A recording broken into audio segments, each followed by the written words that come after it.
many ways to practice this thing, to track how well your practice is going, and especially to actually practice it. And I've found about 5 secrets no one really told me that accelerate your progress per time of unit put in. First one, really simple. Wish I heard this sooner. Find a couple songs you like for a month or two. First learn it, record it, practice it for a couple weeks, record it, rinse and repeat a couple more times, and all of a sudden you have 4 recordings that sound better each and every time, which is obviously incremental progress that will give you a huge confidence boost. The second one is one I actually have heard, but I did not hear about it enough to dial it into my brain, and that is, of course, use your pinky. Ways you can do this: use your pinky while you're playing those songs you love that you're recording. Best way to do it: take this gap, extend it,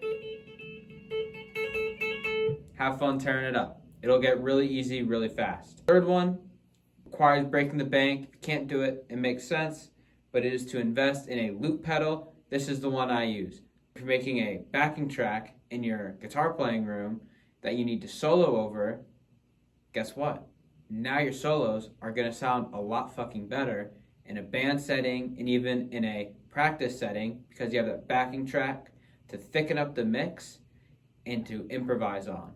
Step 4 is going to build on to getting yourself a loop pedal. What do I use this loop pedal for? Obviously, playing songs. More importantly, practicing solos. Dive a little bit deeper. What are we doing when we practice these solos? Create a backing track, start soloing to match the feel.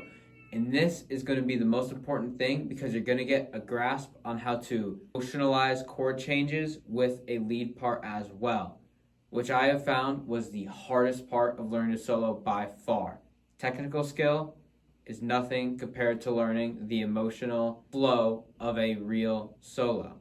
The 5th one is the way you want to practice rhythm. This is going to sound absolutely fucking stupid. Use one of these stupid little food rhythm things whenever you practice, and just make some chord things